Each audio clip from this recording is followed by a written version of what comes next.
এইটা আমরা করতে পারবো না বা আমাদের দ্বারা হবে না, এই চিন্তাটা মাথায় আসার আগেই আমাদের এই থটটাকে একটু পজ করে একটু ভাবা উচিত যে সত্যিই কি এই কথাগুলো আমরা ভাবছি, না আমাদের মধ্যে থেকে অন্য কেউ এই কথাগুলো তৈরি করছে। যেমন ফর এক্সাম্পল একটা প্যারাসাইট। আমরা আমাদের ঘরের বাগানে অনেক সময় দেখেছি যে একটা আম গাছ বা যে কোনো ফলকর গাছের উপরে কীভাবে একটা লতাপাতার গাছ সবসময় জড়িয়ে থাকে। তার যা লাগবে সেই লতাপাতা গাছটা, তার নিউট্রিশন, ভিটামিন, তার বেঁচে থাকার জন্য তার যা যা লাগবে সে সেই গাছটা থেকে সবসময় নিতে থাকে আর নিজের আয়ত্ত বাড়াতে থাকে। আমরা দেখি যে ওই লতাপাতা গাছটা বড় হতে হতে একদিন এত বড় হয়ে যায় যে সেই ফলকর গাছটাকে এমনভাবে জড়িয়ে ফেলে যে সে রোদ, আলো, বাতাস কিছুই নিতে পারে না আর সে আস্তে আস্তে শুকনো হয়ে মারা যায়। কিন্তু ওই লতাপাতা গাছটা কি করে? সে আবার একটা গাছের দিকে এগিয়ে যায় এবং নিজেকে আরো বিস্তার করে আরো বাড়তে চলে। ঠিক এইরকমই আমাদের ভেতরে একটা প্যারাসাইট আছে যে আস্তে আস্তে আমাদের শরীরের ভেতর থেকে সবকিছু নিচ্ছে। যেমন ওই লতাপাতার গাছটা ওই ফলকর গাছের এক্সিস্টেন্স আস্তে আস্তে শেষ করে দিয়েছিল, একদিন নষ্ট করে দিয়েছিল, তেমনই ওই প্যারাসাইটটা আমাদের ভেতরে লুকিয়ে থাকা একদিন আমাদেরকে খেতে খেতে আমাদের ভেতরটাকে খোলা করে দিচ্ছে এবং অ্যাট দ্য এন্ড আমাদের শরীরটা এক জায়গায় পড়ে থাকে, শুধু বেঁচে থাকে ওই প্যারাসাইটটা। আমরা সবাই আমাদের জীবনে আলাদা আলাদা রকম কাজ করি, কিন্তু আমরা যখন বছরের পর বছর ওই কাজটা করতে থাকি তখন আমরা ওই কাজের প্রতি একটা বিরক্তি দেখাই বা আমরা ওই কাজ নিয়ে খুব ক্লান্তি হয়ে যাই। শুধু এমন একটা সুযোগ খুঁজতে থাকি যে কিভাবে এই জীবনটা থেকে বেরিয়ে আসা যায় আর একটা নতুন, আরো ভালো, আরো হাই কোয়ালিটি লাইফস্টাইলের কোনো জীবন আমরা গড়ে নিতে পারি। দ্য ব্ল্যাক হোল নামে একটা খুবই ইন্টারেস্টিং একটা শর্ট ফিল্ম আছে, যেখানে এইরকম একটা ছেলে তার নিজের একঘেয়ে অফিসের লাইফের থেকে বোর হয়ে ক্লান্তিতে মাঝরাতে একটা প্রিন্ট আউট খুঁজে পায়। সেই প্রিন্ট আউটে সে দেখতে পায় একটা ব্ল্যাক হোল, যেটা ইউজ করে সে খুব সহজেই যে কোনো জায়গার ভিতরে হাত ঢুকে বের করে আনতে পারে সেখানে সুরক্ষিত রাখা যে কোনো জিনিস। এই পাওয়ারটা পেয়ে সে নিজের অফিসেই রাখা একটা ভেন্ডিং মেশিনে একটা কোল্ড ড্রিঙ্কের বোতল বের করে আনার চেষ্টা করে আর সে সেটা খুব সহজেই সাকসেসফুল হয়। আমরা খুব ভালো করেই জানি যখন মানুষের সহজাত কৌতূহল যখন লোভে পরিণত হয় তখন সে হিতাহিত জ্ঞান হারায়। ঠিক এই কারণেই সে ছেলেটা ভাবলো যে শুধু কোল্ড ড্রিঙ্কের বোতলই কেন, আমাদের অফিসে লকারে রাখা কোটি কোটি টাকা বান্ডেলগুলো আমি সহজেই বের করে আনবো। ছেলেটা সিন্ধুকের সামনে গিয়ে সে ব্ল্যাক হোলের কাগজটা লাগালো, ভেতরে থরে থরে সাজানো টাকা। সে এক এক করে সেই সিন্ধুকের ভেতর থেকে টাকার মোটা মোটা বান্ডিল বের করে আনতে লাগলো। সে সেই লকারের ভেতরে রাখা শেষ বান্ডিলটাও বের করে আনার চেষ্টায় নিজের পুরো শরীরটাই সেই ব্ল্যাক হোলের ভেতরে ঢুকিয়ে দিয়ে লকারের ভিতরে বন্দি হয়ে গেল এবং সেই পাতাটা খুলে পড়ে গেল। এখন সে সেই অন্ধকার ব্ল্যাক হোলের ভেতরে বন্দি, কিন্তু লোভের তো কোনো শেষ নেই। যে লোভ তাকে অঢেল সম্পদের স্বপ্ন দেখিয়েছিল সেই লোভই তাকে আজকে বন্দি করে ফেলে। এই প্যারাসাইট রূপী লোভ, রাগ, হিংসে আরও অনেক কিছু আমাদের জীবনের ভেতরে লুকিয়ে আছে, কিন্তু এই সবকে আমাদের জীবন থেকে উপড়ে ফেলে দেওয়া কোনো ইজি প্রসেস নয়। বাট এটা আমাদের সবসময় মনে রাখতে হবে যে এটা কোনো ইম্পসিবল টাস্ক না।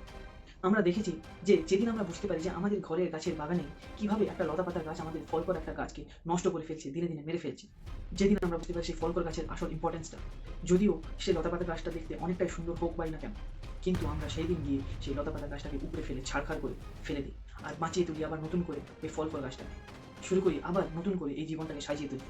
আর এই স্টেটটাকেই আমরা বলি দ্য রাইজ অফ কনসিয়াসনেস, যেটাকে আমরা বাংলায় বলে থাকি চেতনার জাগরণ।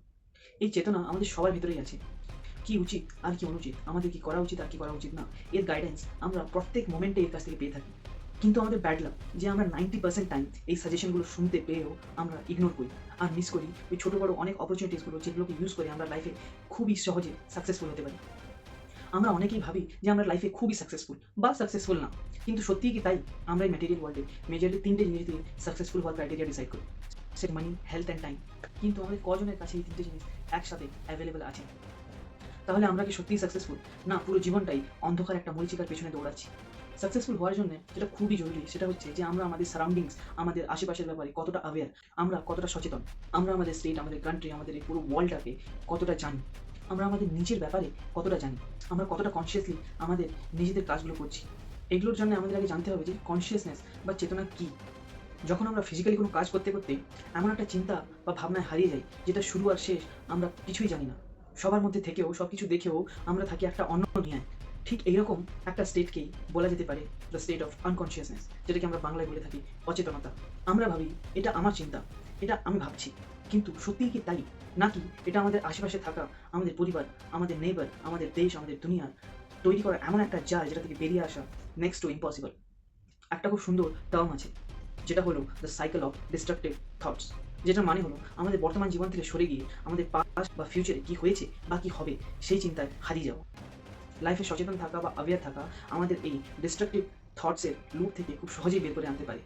যখন এই ডিস্ট্রাকটিভ থটের লুপে পড়ে গিয়ে আমরা খালি সময়ে বা কোনো কাজ করার সময়ে আমরা আমাদের নিজেদেরকেই ক্রিটিসাইজ করি বা আমাদের নিজের বিলিফ আমরা কি করতে পারবো কি করতে পারবো না এই সব জিনিসের উপরে লিমিটেশন লাগাই, তখন আমাদের এই অ্যাওয়ারনেস থাকাটাই কাজে আসে। আমি যেমন একটা ফিজিক্স পড়তে বসা ছেলে তার লাস্ট ফিজিক্সের এক্সামে সে কতটা ভালো করেছিল বা কতটা খারাপ করেছিল, বা ফিউচারে তার আপকামিং এক্সামে সে কতটা ভালো করবে, তার রেজাল্ট ভালো হবে না খারাপ হবে, এই চিন্তায় পড়ে আর কারেন্টলি তার প্রোগ্রেসিভ স্টাডি টাইমকে নষ্ট করতে থাকে। ঠিক সেই রকমই একটা মানুষ তার পুরো জীবনে আলাদা আলাদা স্টেজে মৃত্যু পর্যন্ত এমনই লুপে ফেসে তার অনেক সময় নষ্ট করে এবং এই প্যারাসাইট রূপী ডিস্ট্রাকটিভ থটের সাইকেলে পড়ে নিজের পুরো জীবনটা নষ্ট করে ফেলে।